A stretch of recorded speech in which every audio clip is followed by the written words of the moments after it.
నేను అదే అడుగుతున్నానమ్మా, మేమెందుకు తెలుసుకోకూడదు అని. అరే నువ్వు రాత్రి నుంచి కంగారు పడుతూ భయపడుతూ ఉన్నావు. ఈ ఇంటికి ఎవరెవరో వస్తున్నారు, ఏవేవో మాట్లాడుతున్నారు. వచ్చిన వాళ్ళని చూసి అత్తయ్య కోప్పడుతుంది, అరుస్తుంది.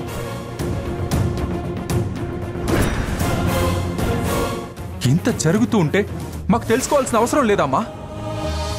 చెప్తున్నాను కదా వాసు, ఎందుకు పదే పదే ఆ విషయం మాట్లాడి మనుషులు విసిగిస్తావు? ఎవరికి ఏం తెలియాల్సిన అవసరం లేదు. నేను చెప్తున్నాను కదా, వినపడ్డం లేదా? నాకన్నీ వినపడుతున్నాయి, కనపడుతున్నాయమ్మా. వాటి వల్ల నువ్వు ఇలా అయిపోతూ ఉంటే నిన్ను ప్రాణంగా ప్రేమించే నాకు ఇంకేమనిపించదా? అసలు ఏం జరుగుతుందో నాకు తెలుసుకోవాలనిపించదా? ఏదైనా ఉంటే నీ పక్కన ధైర్యంగా నిలబడాలనిపించదా? ప్రతి దానికి నువ్వు అత్తయ్య అదేంటి ఇదేంటి అంటూ అనుక్షణం మీ అత్తయ్య జపం చేస్తావు కదా.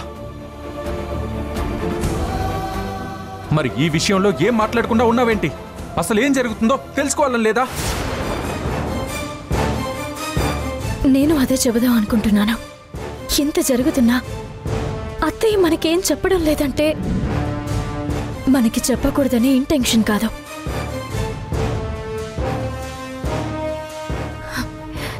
దానివల్ల మనం ఇబ్బంది పడకూడదనే ఉద్దేశం.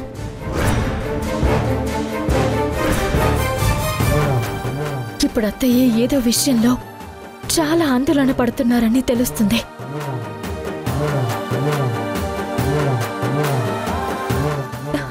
దాన్ని గుచ్చి గుచ్చి అడిగి అత్తయ్యని ఇబ్బంది పెట్టడం నాకిష్టం లేదు. అలా అని ఏదన్నా సమస్య వస్తే ఎలా? వస్తుందో లేదో తెలియని సమస్య గురించి మన వాళ్ళ మనసులోని నొప్పించడం నాకిష్టం లేదు. నిజంగా అనుకోకుండా ఏదన్నా సమస్య వస్తే అత్తయ్య గారు చెప్పినా చెప్పకపోయినా దానికి అడ్డంగా నిల్చుంటాను. సమస్యకి పరిష్కారం ఆలోచిస్తాను. అంతే తప్ప ముందే సమస్య ఏంటో తెలుసుకుని సొల్యూషన్ వెతుక్కో అన్నమాట. అయితే నేనే పిచ్చోళ్ళ నేను మీ అందరి గురించి ఆలోచిస్తున్నాను. మీ అందరూ ఒక క్లారిటీతోనే ఉన్నారు. మంచిది, ఉండండి. ఓకే వాసు, వాసు జాగ్రత్త. వద్దు.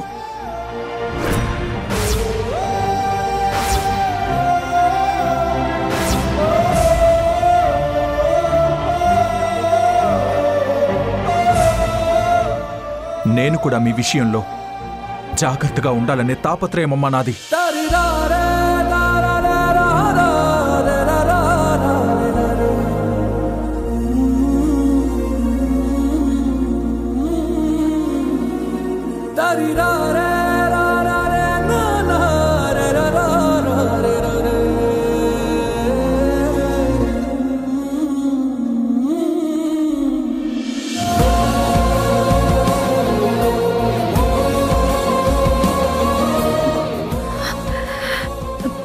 అత్తయ్య మీరండి, లోపలికి వెళ్దాం రండి.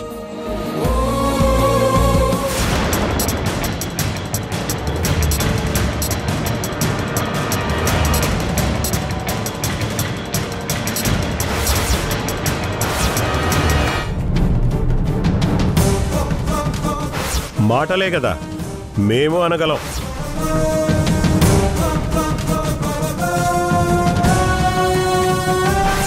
నీ వల్ల అక్కడ ఒక ఊరు మొత్తం వల్లకాడవుతున్నా నీ అహంకారం తగ్గలేదు.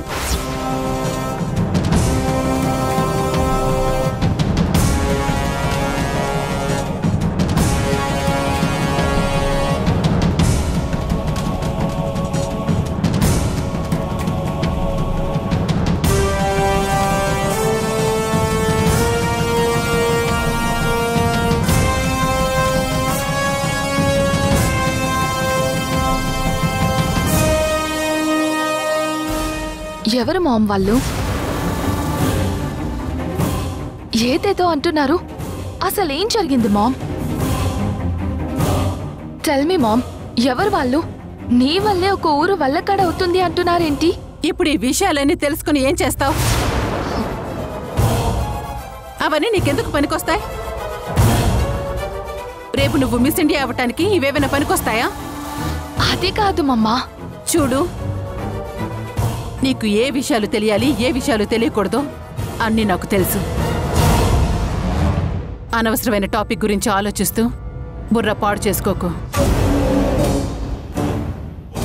జరిగిన కొన్ని సంఘటనల్లో పీడకలలు అనుకుని మర్చిపోవాలి. నేను అలాగే మర్చిపోతున్నాను. కానీ అనుకోకుండా ఈరోజు ముందుకొచ్చింది. ఇదే చివరిసారి. ఇంకోసారి ఈ విషయాలేవి మన దరిదాపుల్లోకి రావు. రానివ్వను. నువ్వు వీటి గురించి ఆలోచిస్తూ నీ టైం వేస్ట్ చేసుకోకు. నేనేం చెప్పానో అర్థమైందా నీకు? అర్థమైంది మమ్మా.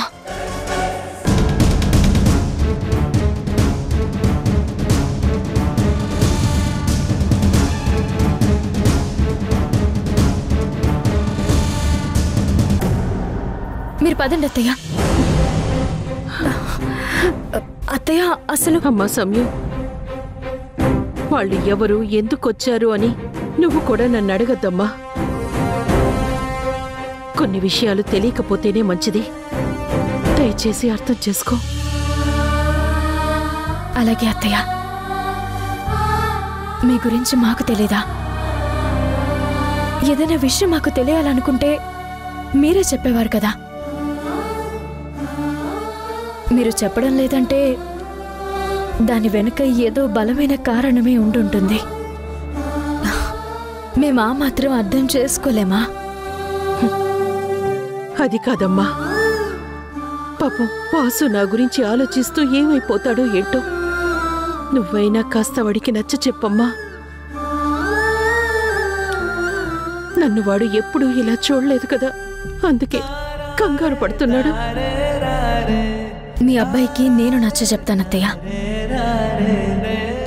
మీరెవ్వరికీ ఏం చెప్పాల్సిన అవసరం లేదు. మీకు చెప్పాలనిపించినప్పుడే చెప్పండి. ముందు మీరు ఫస్ట్ ప్రశాంతంగా రెస్ట్ తీసుకోండి. మీరు మాకేం చెప్పకపోయినా, మీరు భయపడుతున్నట్టు ఏదైనా అనుకోని ప్రమాదం వచ్చినా మనం అందరం కలిసి దాన్ని ఎదుర్కొందాం. సరేనా? ముందు మీరు రెస్ట్ తీసుకోండి. అత్తయ్య, చాలాసార్లు నేను డల్గా ఉన్నప్పుడు మీరు నాకు ఆత్మీయురాలుగా మరీ ఓదార్చారు. ఈరోజు అంత గొప్ప అవకాశం నాకొచ్చింది. రండి, వచ్చి నా ఒళ్ళో పడుకోండి.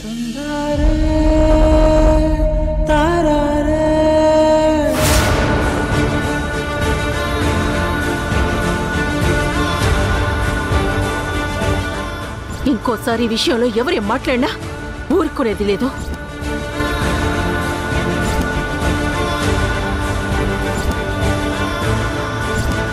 ఇక్కడ మేమున్నన్ని రోజులు వాళ్ళు కాదు కదా, వాళ్ళ నీడ కూడా ఈ ఇంటి గేటు మీద పడ్డానికి వీల్లేదు. చెప్తున్నాను కదా వాసు, ఎందుకు పదే పదే ఆ విషయం మాట్లాడి మనుషులు విసిగిస్తావు?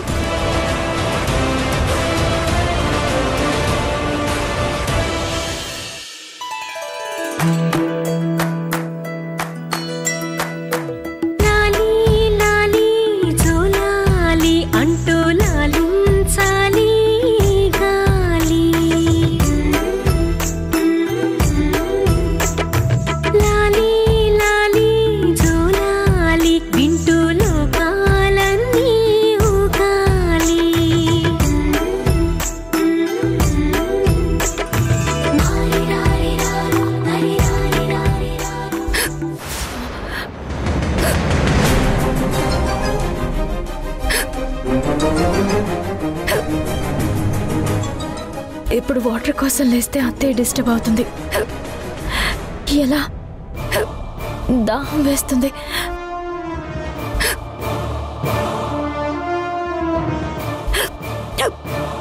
సంగీత, బ్రింగ్ సమ్ వాటర్.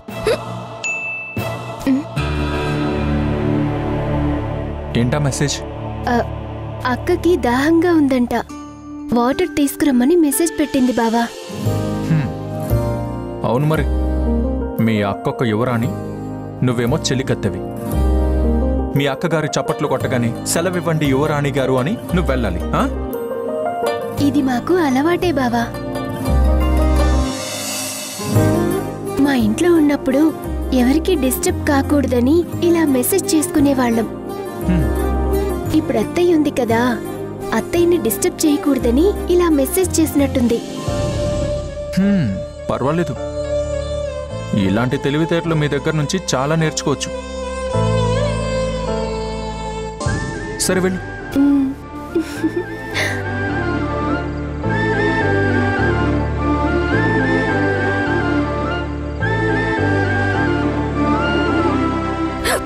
అక్క, అత్తయ్య నిద్రపోతుంది.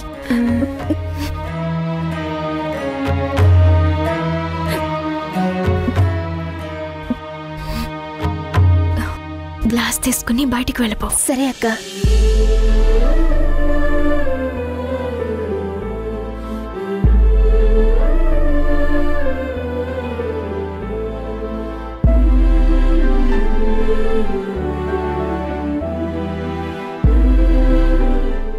బావా, నేను చెప్పింది నిజమే.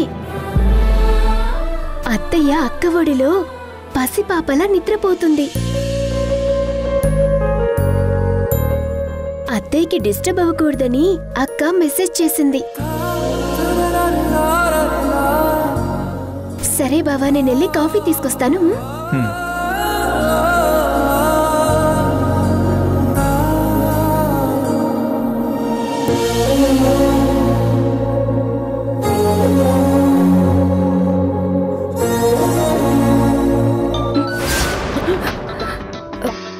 అత్తయ్య,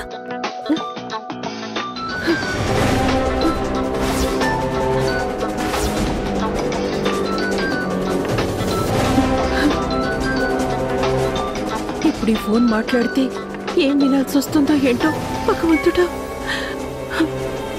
అత్తయ్య కంగారు పడకండి, అది ఫోనే. ఏమైంది అత్తయ్య?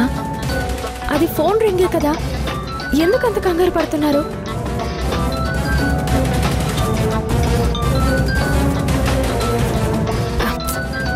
సరే అత్తయ్య, నేను మాట్లాడతాను, ఇవ్వండి. వద్దు వద్దు, నేనే మాట్లాడతాను.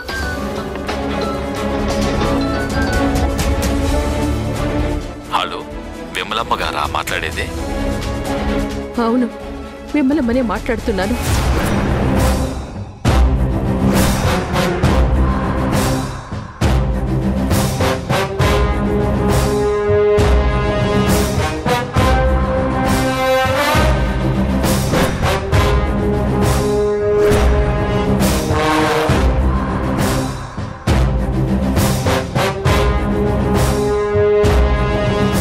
అత్తయ్య,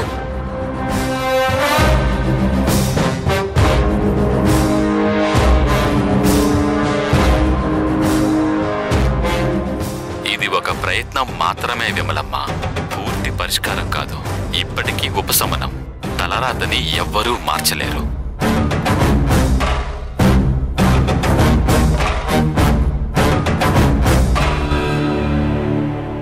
ప్రమాదం ఎవరికో తెలిసింది, కానీ పరిష్కార మార్గం ఏంటి? సిద్ధాంతి గారు చెప్పినట్టు చేస్తే ఉపశమనం అంటున్నారు కదా, కానీ ఎలా చెయ్యాలి?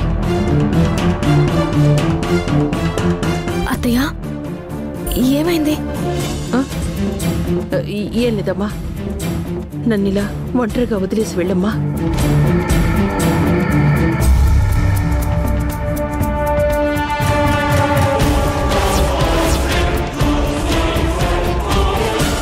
అదే కరెక్ట్. సంయుక్త మాత్రమే ప్రమాదాన్ని అర్థం చేసుకొని ఆచరిస్తుంది. సంయుక్త,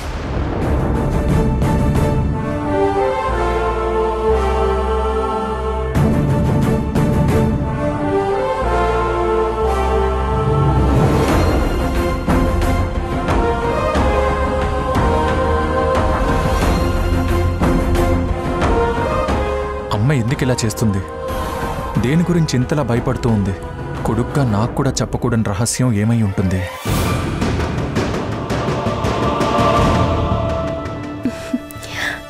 బావా కాఫీ.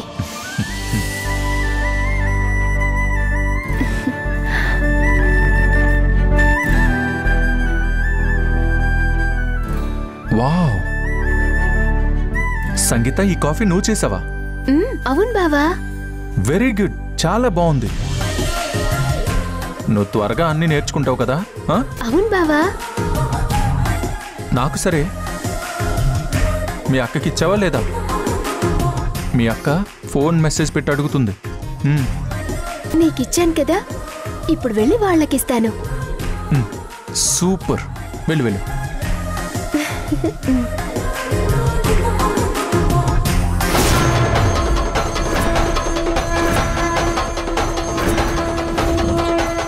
అమ్మా సమయం,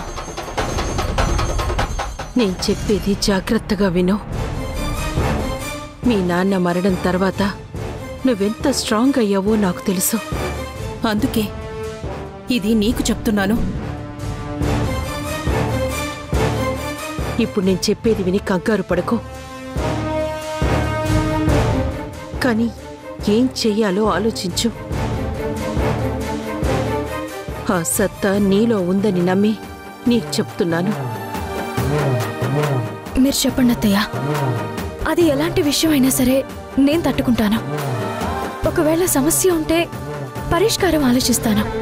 ఇది నువ్వు చెప్పినంత సులువు కాదని నాకు తెలుసమ్మా. కానీ నీకు ఖచ్చితంగా చెప్పాల్సిన అవసరం ఉంది. పర్వాలేదు అత్తయ్య, చెప్పండి. 25 సంవత్సరాల క్రితం మా సొంత ఊరిలో జరిగిన ఈ సంఘటన వలన మన కుటుంబం మొత్తం చెల్లాచెదురయ్యింది. కుటుంబంతో బంధువులతో అందరం కలిసిమెలిసి ఉంటూ మనకి సంబంధించిన ఇంటి గడపలు 63 ఉన్న ఊరు అది.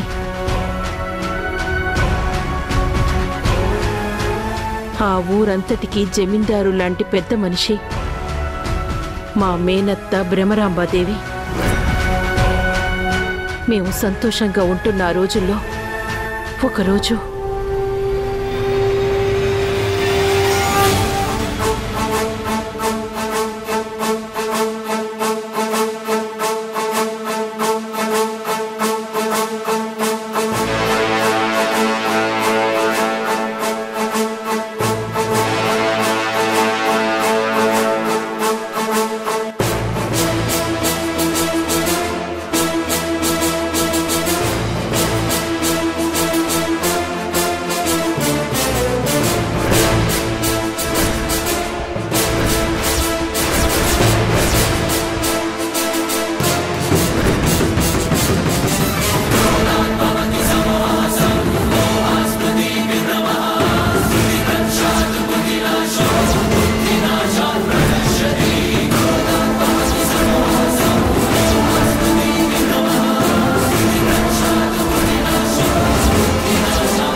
ఆ రోజు ఊరు వదిలిన మేము మళ్ళీ ఆ ఊరు మొహం చూడలేదు.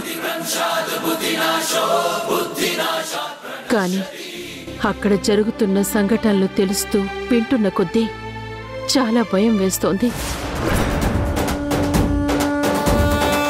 ఈ విజయదశమి రోజుల్లో అమ్మవారి శక్తి అనంతమవుతుంది. అలాగే మనల్ని వెతుకుతున్న ఆ శక్తి కూడా బలం పెంచుకొని మనల్ని వెతుకుతుంది. ఇన్ని రోజులు మంత్రాలు, యంత్రాలు, ఊరి కట్టుబడి అంటూ కట్టడి చేస్తూ వచ్చాం. కానీ బంధనం విడిపోయింది. ప్రమాదం మన ఇంటి వరకు వచ్చింది. ఇదమ్మా మన కుటుంబ గత చరిత్ర. ఎవరూ చెయ్యని తప్పుకు అపార్థం చేసుకోవడం వలన వచ్చిన ముప్పు ఇది.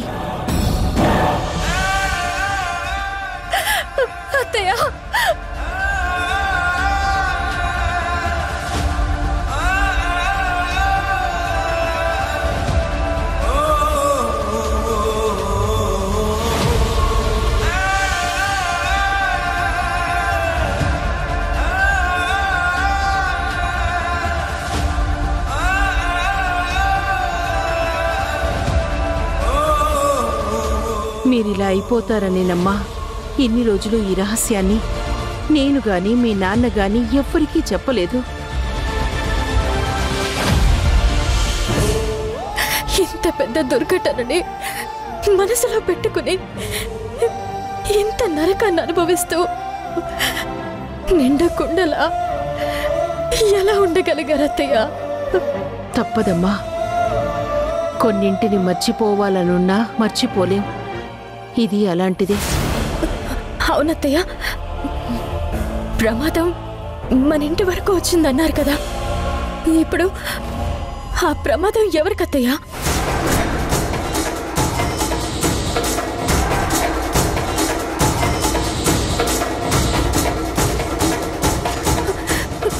పర్వాలేదు చెప్పండి అత్తయ్య.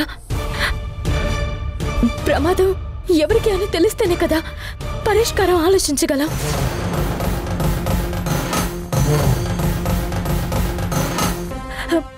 మనం పూజకి రెడీ చేసుకుందాం. పదండి అత్తయ్య. సరేనమ్మా, అలాగే చేద్దాం.